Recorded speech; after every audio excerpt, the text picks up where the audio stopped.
dipersilahkan untuk duduk kembali. Mari kita berdoa sebelum merenungkan firman Tuhan. Segala puji syukur, hormat, kemuliaan bagi nama-Mu yang kudus, Allah Tritunggal, yang sudah menghapus segala dosa kami. Dengan penuh syukur Tuhan, dengan penuh kerinduan, kami menyambut firman-Mu. Biarlah Roh Kudus yang terus bekerja di hati kami, menolong hamba-Mu di dalam segala kekurangan dan keterbatasan. Roh Kudus bekerja melampaui apa yang sudah disiapkan oleh hamba-Mu untuk dapat menyampaikan firman Tuhan. Dan kami percayakan seluruh waktu yang ada di dalam tangan Tuhan kami, Yesus Kristus. Amin. Bapak Ibu, saudara-saudari yang kasih oleh Tuhan Yesus Kristus, Shalom. Ya, pembacaan firman Tuhan hari ini dari Nehemia 8 ayat 1 sampai 18. Dan nasnya 1 Samuel 3 ayat 10. Saya akan membacakan dari terjemahan baru yang kedua. Bapak Ibu bisa lihat dari Alkitab TB yang 1. Saya bacakan ya Bapak Ibu ya. Ketika tiba bulan ke-7 dan orang Israel telah menetap di kota-kotanya, berkumpullah serentak seluruh rakyat di lapangan di depan pintu gerbang air.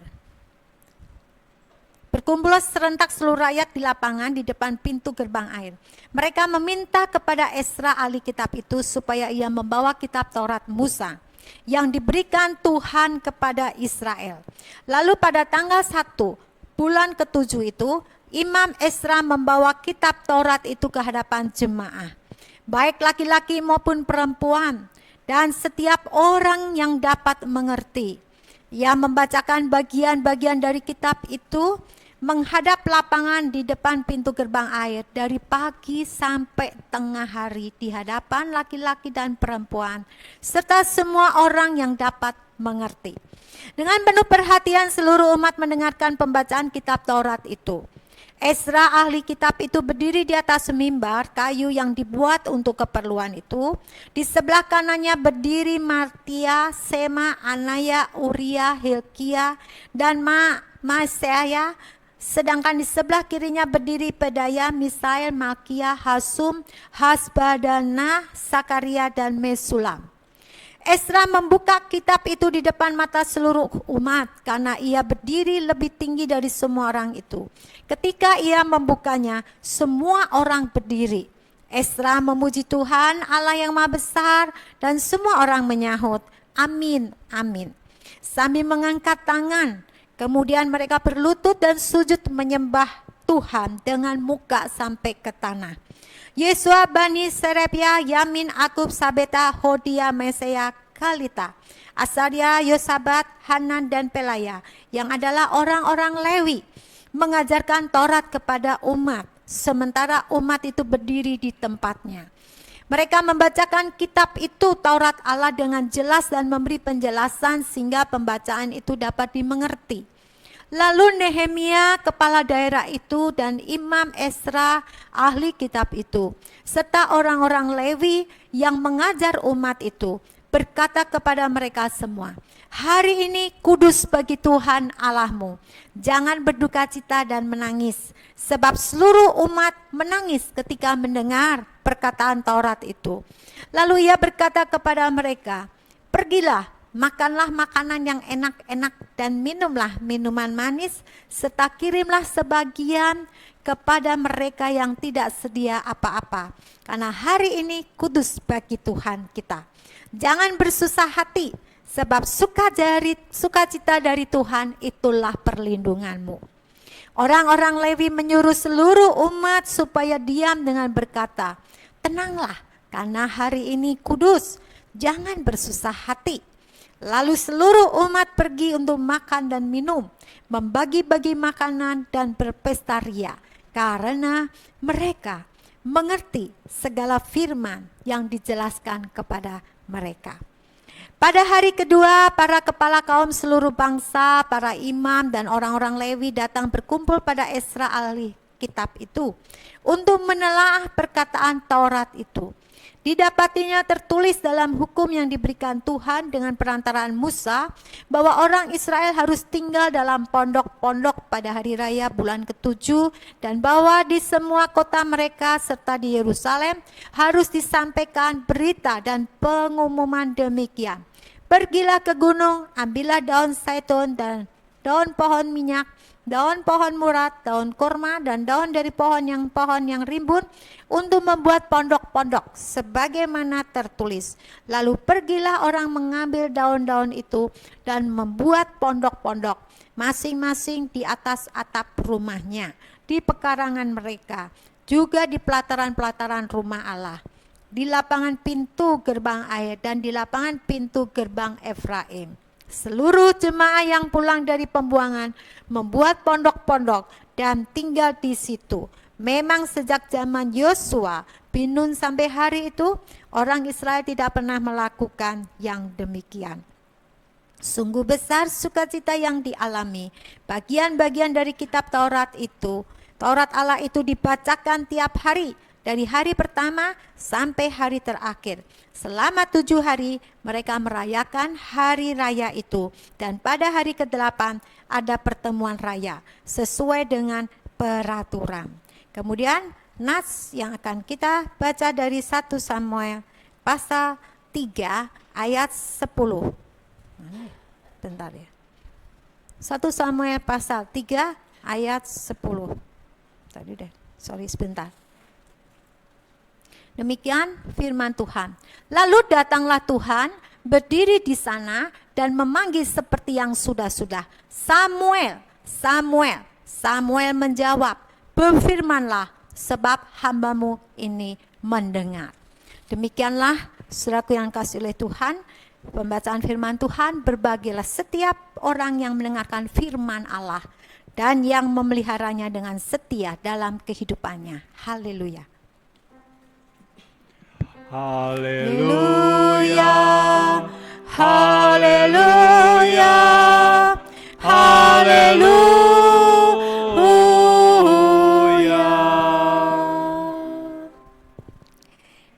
Bapak, Ibu, dan saudara-saudari yang kasih oleh Tuhan Yesus Kristus, tema kita pada hari ini adalah berbicaralah sebab hambamu ini mendengar. Ya, kita tiba pada bagian liturgi yang kedua, ya, yaitu pada saat yang dinanti-nantikan, yang disebut dengan khotbah. Ya. Biasanya kadang, tapi di sini saya lihat tertib ya jemaatnya. Artinya tidak ada yang terlambat. Ya biasanya orang kadang, nanti aja deh, belum waktunya firman Tuhan. Ya. Mereka suka nyarinya kalau pas waktunya firman Tuhan aja, ya, supaya nggak kelamaan buang-buang waktu di gereja. Nah, ini pemahaman yang salah. Sebab yang disebut ibadah itu harus mengikuti, ya, dari awal votum sampai selesai berkat dan doksologi saat teduh. Nah, kadang juga ada udah janjian di Jakarta segini, ya begitu firman selesai, amin, langsung caw pergi. Nah, itu juga tidak benar, ya. Karena seluruh rangkaian liturgi dari awal votum dan panggilan beribadah, kemudian votum sampai doksologi, itu merupakan ibadah kita, bakti kita kepada Tuhan. 24 jam dalam satu hari Tuhan berikan. Paling cuma 1,5 jam yang kita persembahkan untuk datang berbakti kepada Tuhan. Iya kan Bapak Ibu ya? Nah, tetapi untuk 1,5 jam ini pun juga dilakukan hanya seminggu sekali. Jadi, waduh, kalau cuma mau nyediain 1,5 jam, ini harus dipertanyakan gitu ya, imannya, kasihnya kepada Tuhan. Saudara, tema mendengar, ya, berbicaralah sebab hambamu ini mendengar. Kuping Tuhan kasih 2 supaya kita dapat mendengar, mencermati. Dan dalam budaya Tiongkok ada pepatah yang mengatakan, kenapa bunyi kresek-kresek ya? Bentar ya. Takut mengganggu nih bunyi kresek-kresek. Ya, mengatakan sekali mendengar lebih baik daripada 1000 kali melihat. sekali mendengar lebih baik daripada 1000 kali melihat. Aneh, bukankah kalau di visual gitu ya, kita akan lebih ngerti, lebih jelas. Betul, itu zaman sekarang Bapak Ibu. Ya, zaman di mana sudah maju teknologi modern. Tapi bagaimana zaman bahela? Bagaimana orang tua akan menyampaikan ya, pengetahuan, pengenalan lingkungan, pengenalan tentang warna benda, pengenalan ini siapa, oma, opa, papi, mami, ini namanya mobil, ini bunga warnanya kuning. Bukankah harus dengan perkataan, ya, mendengar, dan nanti mereka baru melihat. Banyak orang tua atau oma opa yang menjadi pendongeng bukan di rumah. Sebelum mereka mengenal huruf, sebelum anak-anak itu dibawa ke sekolah yang formal, maka tiap hari anak bayi ya dari balita, dari sejak dini sudah halo Fani, ini mama. Anak kecil itu mendengar ya. Lalu kita bacakan dongeng-dongeng Cinderella ya, putri apalagi tuh, putri tidur kali ya, Pinocchio. Mereka cuma mendengar. Nah, tapi zaman modern udah ada buku-bukunya ya. Nah, juga cerita-cerita tentang Tuhan Yesus itu juga yang saya alami. Walaupun saya sudah SD, tapi mami saya kalau siang ya setelah buka toko gitu, di tempat tidur mami saya bawa buku Alkitab zaman dulu tuh, bukunya ya hampir segede gini yang warna hijau. Mungkin ya Bapak Ibu yang usianya itu ya tahu, bukan yang kecil itu. Alkitabnya segede gini, inilah separohnya ya, PLPB warna hijau ya. Mami saya menceritakan itu pada saya. Nah, saudara, jadi mendengar dengan telinga itu penting. Dan kepentingannya lagi, kalau di budaya Tiongkok itu selain memperkenalkan pengetahuan, tapi juga cerita, legenda-legenda, namun juga tradisi-tradisi mereka. Ya, segala sesuatu disampaikan dalam bentuk metode storytelling. Ya. Tergantung bagaimana seseorang ini mendongeng, menceritakan dengan gaya dan kemampuannya supaya cerita itu hidup ya, dan menjadi berkat. Menjadi menambah pengetahuan, tradisi Tiongkok, tradisi keluarga itu seperti apa, disampaikan dari generasi ke generasi. Saudaraku yang dikasihi oleh Tuhan, Alkitab ini sendiri juga awalnya dikumpulkan dari tulisan-tulisan, dari lesan, ya, dari ajaran Tuhan Yesus yang lesan kemudian dituliskan, ya, di atas gulungan papirus. Begitu juga dengan Perjanjian Lama. Karena itu tuh, Bapak Ibu, di sini kita perlu perhatian kita tentang perikop yang kita baca. Keduanya memiliki topik tema yang sama, yaitu tentang mendengar firman Tuhan. Ya, tetapi konteksnya berbeda.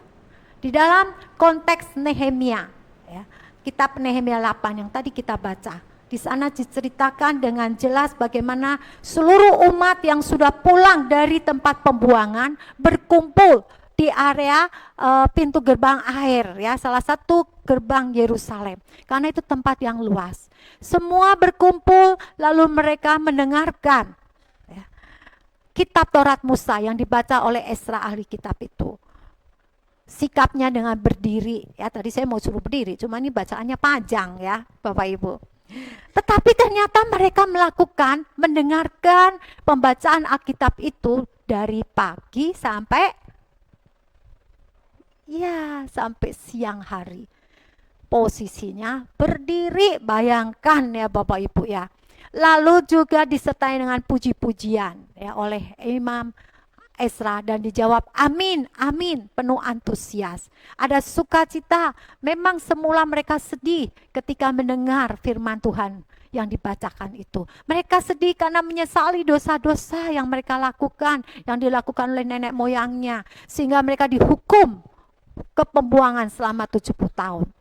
Tetapi pada saat itu juga ya, baik Imam Ezra, Nehemia, orang-orang Lewi mengingatkan bahwa ini saat yang gembira, yang harus bersyukur, jangan sedih lagi, ya. Artinya bahwa penyesalan mereka itu dengan pertobatan harus dilanjutkan dengan apa? Sukacita, karena Tuhan mengampuni dan membawa pulang kembali bangsa Israel ke Yerusalem.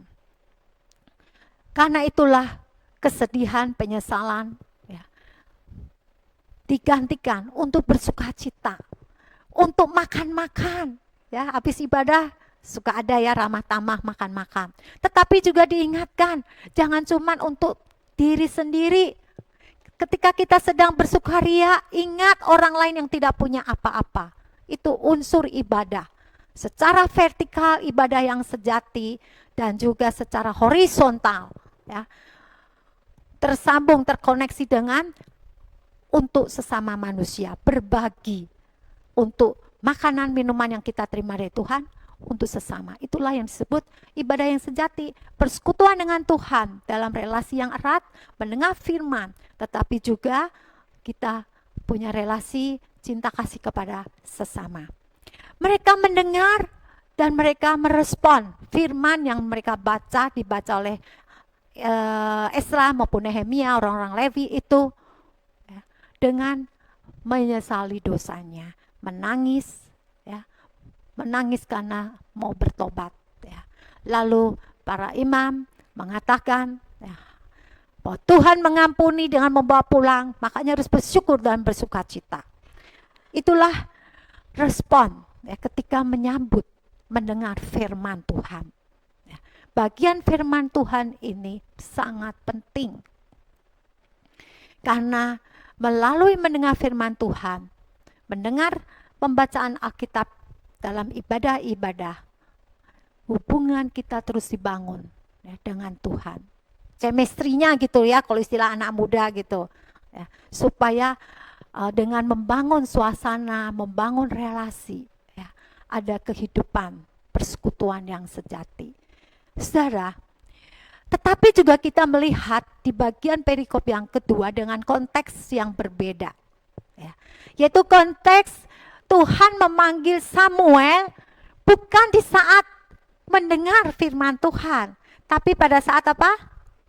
Tidur. Ya, Tuhan itu sangat kreatif sekali. Pemanggilan atau ketika Tuhan berbicara dan memanggil seseorang, itu ada berbagai macam cara. Ya, kalau Samuel pada saat dia tidur, lalu Musa pada saat sedang apa? Yang melihat api dalam semak duri, tetapi semak duri itu tidak terbakar. Pada saat Musa sedang mengembalakan ya, domba-domba. Ya. Nah, saya menerima panggilan Tuhan pada saat membaca buku tentang Yesaya. Ya. Memang sebelumnya sudah ada bisikan di hati. Ya, bisikan di hati itu saya percaya Roh Kudus. Setelah lulus semea untuk sekolah pendeta, tapi saya nggak mau, enggak Tuhan, saya nggak mau capek jadi pendeta gitu ya, susah gitu ya, karena menderita gitu, bayangannya kan menderita, ya memang harus menderita, bukan hanya pendeta ya, jemaat juga harus menderita ya, memikul salib. Nah itu pada saat itu saya di tempat tidur sedang membaca ya, buku tentang pemanggilan Yeremia itu. Dengan ranjang yang kuno ya, dan lalu ada kelambunya, tetapi luar biasa. Bukan Yeremia, Yesaya ya. Siapakah yang mau pergi ya untuk aku utus? Itu pada saat baca itu tuh saya bisa jadi nangis ibu bapak ya, karena saya menyesal kenapa saya menolak gitu ya, ketika Tuhan tuh udah ada bisikan untuk ambil sekolah teologi. Jadi saya nangis ngocor terus ya dan berdoa terus, lalu saya bilang ya Tuhan saya siap. Nah jadi itu hanya contoh pemanggilan Tuhan, suara Tuhan berbicara kepada kita itu bisa berbagai macam konteksnya. Kemudian Bapak Gereja Agustinus ya, memang sudah ada pergumulan dalam dirinya ya. Walaupun dia begitu terkenal sebagai profesional di usia muda, tetapi dia merasa masih hidup dalam dosa. Kapan Tuhan ini akan berakhir? Lalu tiba-tiba ketika dia di taman mendengar suara anak yang bernyanyi, tole toge ya. Tole apa tuh? Sebentar ya saya cari ya. Yang artinya ambillah dan bacalah. Lalu dia membaca Roma 13 itu.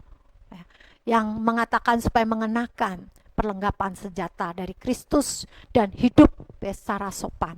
Nah, dari situ hidupnya itu berubah pada saat mendengar anak kecil itu menyanyi. Pemanggilan Tuhan, Tuhan berbicara bisa lewat mimbar. Ya, bisa juga dalam hidup sehari-hari kita, ketika kita sedang berdagang, ya, ketika kita sedang mengendarai mobil. Oh, Tuhan berbicara seperti ini ya. Oh, ngerti maksud Tuhan. Ya. Artinya bahwa kita tidak bisa membatasi ya, cara kerja Tuhan ketika Tuhan mau berkata pada kita. Samuel awalnya memang tidak mengerti siapa yang memanggil dirinya, karena Samuel hanya mengenal Imam Eli. Samuel pikir yang memanggil adalah Imam Eli. Karena itulah Samuel lagi-lagi datangnya kepada Imam Eli. Tetapi Imam Eli katakan, aku tidak manggil kamu. Sana tidur lagi. Kedua kali begitu. Tidur lagi. Ketiga kali. Oh, tahu deh. Ya, ini pasti Tuhan yang memanggil kamu. Ya. Lalu Imam Eli yang sudah tua, kabur penglihatannya, membimbing Samuel. Kalau nanti Tuhan memanggil kamu lagi, katakan, berbicaralah ya Tuhan, hambamu ini mendengar. Dengan bimbingan Imam Eli, Samuel yang masih usia 12 tahun, dikatakan Tuhan mau bicara sama dia, anak usia 12 tahun, tentu dia merasa takut dan gentar, bukan Bapak Ibu. Tetapi dengan bimbingan Imam Eli, Samuel ditempatkan untuk siap ya, sebagai seorang hamba, walaupun masih anak-anak. Samuel dituntun supaya Samuel menyediakan hatinya, telinganya untuk datang kepada Tuhan ya, ketika dipanggil Tuhan. Samuel harus merendahkan diri, meninggalkan keinginannya sendiri, dan menyimak dengan baik apa yang mau dikatakan oleh Tuhan.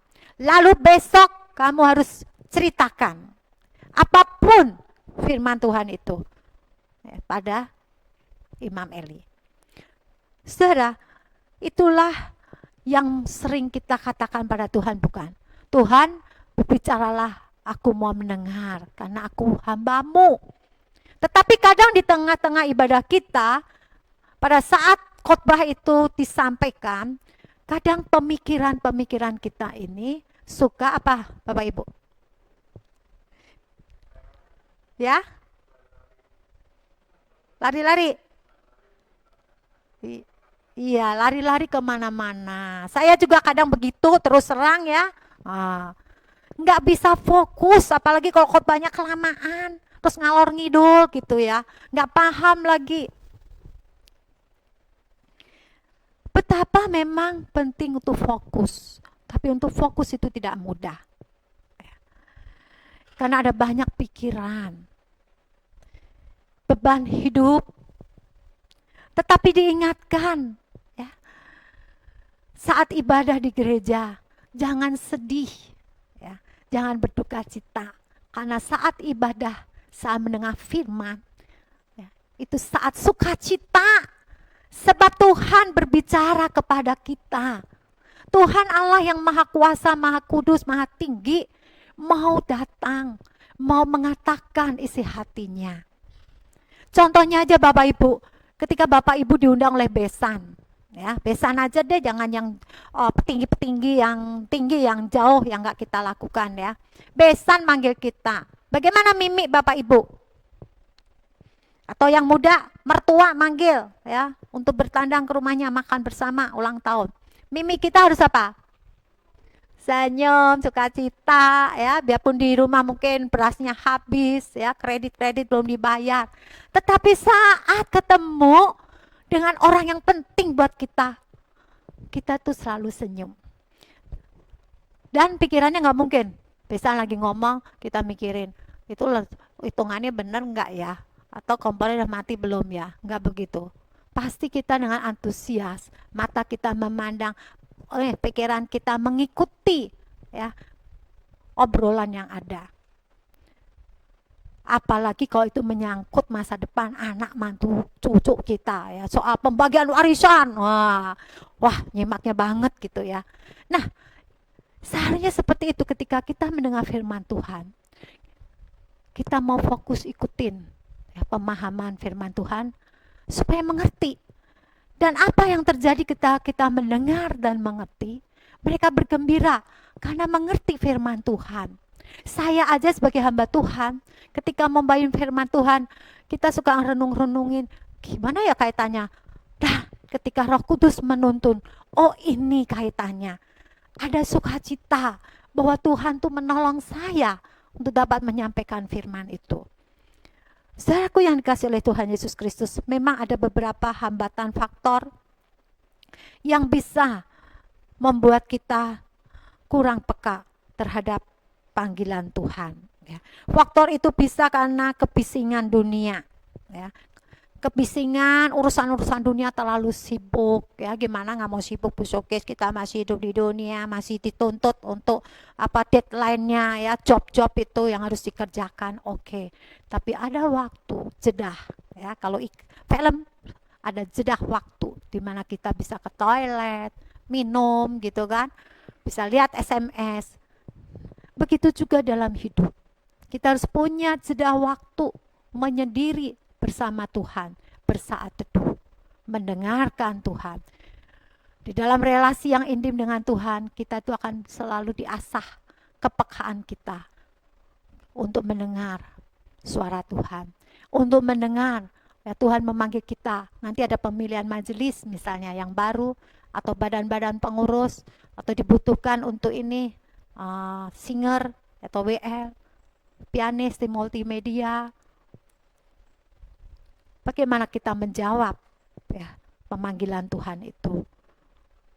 Dengan eratnya relasi kita dengan Tuhan yang selalu diasah mendengar firman Tuhan, bukan hanya kita akan dituntun untuk hidup dalam kebenaran, tetapi juga kita akan memperjuangkan supaya kebenaran itu nyata dalam hidup kita. Kita akan dimampukan untuk menjawab panggilan Tuhan. Ketika kita mendengar firman Tuhan, berbicaralah ya Tuhan, hamba-Mu ini mendengar. Artinya apa yang kita dengar dari Tuhan, itu harus disampaikan lagi. Ya, direspon. Minggu depan temanya merespon, jadi saya tidak banyak ya membahasnya. Dilakukan, menjadi pelaku-pelaku firman Tuhan. Apa yang Tuhan perintahkan? Oh, saat ini saya masih benci Tuhan sama si A si B. Ya, keterlaluan sekali. Membuat hidupku tidak nyaman. Semua orang memandang saya dengan rendah. Aku belum bisa ngampuni Tuhan. Tapi itu hari firman Tuhan bilang, mesti ngampuni, mesti ngampuni. Karena Tuhan sudah mengampuni kita. Roh Kudus itu akan menolong kita untuk dapat melakukan firman Tuhan. Berbicaralah Tuhan, hamba-Mu ini mendengar. Itu harus dilanjutkan. Ya, di dalam tindakan melakukan firman Tuhan. Apa yang Tuhan katakan Samuel, kata Imam Eli. Samuel sebetulnya enggan mengatakan kepada Imam Eli. Karena firman yang didengar oleh Tuhan itu berupa hukuman untuk anak-anak Eli. Pada zaman itu jarang Tuhan berfirman. Dan Tuhan tidak mau berfirman lagi kepada Imam Eli. Karena Imam Eli tidak lagi menegakkan kebenaran Tuhan. Tuhan juga tidak mau berfirman lagi kepada anak-anak Imam Eli. Karena mereka tetap hidup dalam kebejatan. Tidak mau ada pertobatan. Tuhan lebih memilih Samuel. Meskipun usianya masih kecil. Untuk menerima firman Tuhan. Apapun firman itu harus dikatakan. Dan Samuel menceritakan apa adanya. Saudara, dengan demikian kita juga diingatkan. Melalui anak-anak Tuhan bisa pakai untuk menyampaikan firman-Nya. Menegur kita. Mengingatkan kita. Mami, papi gak boleh gitu. Tuhan kan bilangnya begitu. Diam, kamu anak kecil tau apa? Nah, seringkali kita menekan anak kita. Kamu tahu apa gitu ya. Padahal Tuhan juga pakai anak-anak itu untuk menegur kita. Saudara yang kasih oleh Tuhan, biarpun kita sering cekcok dengan suami istri, tetapi itu juga bukan kondisi rumah tangga yang ideal atau yang harmonis sesuai dengan perintah Tuhan. Karena itu suami istri yang sering bertengkar ya, untuk urusan yang remeh-remeh kecil-kecil, itu bisa saling sabar, dengerin ya, apa sih alasannya dia bertindak begitu. Ya. Coba bisa ngertiin lah ya, ngertiin gitu loh kalau suami lagi begini, istri lagi begini. Supaya apa? Meminimalisir pertengkaran agar tidak berdampak buruk kepada anak-anak kita. Sehingga keluarga Kristen itu sungguh-sungguh menjadi keluarga Kristus, keluarga Allah, di mana Allah hadir dan suaranya didengar ya. Kita merespon itu dalam hidup kita. Seperti halnya seorang dari Malaysia yang bertobat, Lina Joy. Ya, tahun 1964 dia lahir di agama Muslim di Malaysia. Tapi tahun 1998 dia bertobat jadi Kristen. Ya, karena dia merasa kosong hidupnya. Tapi ketika mendengar firman Tuhan, maka dia merasa ada sesuatu yang baru.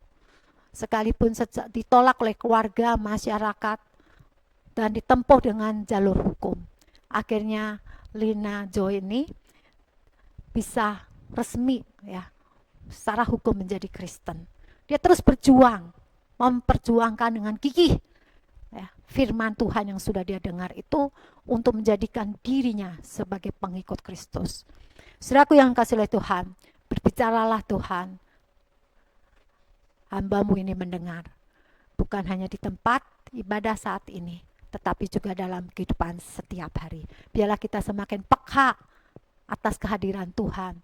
Ketika Tuhan mau baca apa, ketika kita buru-buru baca firman, cuma nyampainya di sini. Tetapi firman itu perlu nyampe di hati.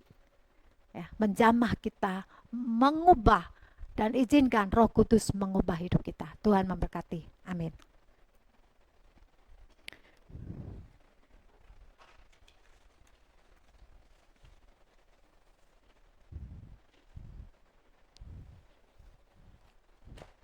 Mari kita dalam saat teduh ini berdoa sejenak. Terima kasih banyak Bapa, firman Tuhan yang Kau jelaskan bagi kami, Roh Kudus-Mu yang akan menyempurnakan di dalam keterbatasan kami, terus berbicara kepada anak-anak-Mu. Biarlah dengan mendengar bagian dari khotbah yang disampaikan ini boleh memberikan pengertian kepada umat-Mu.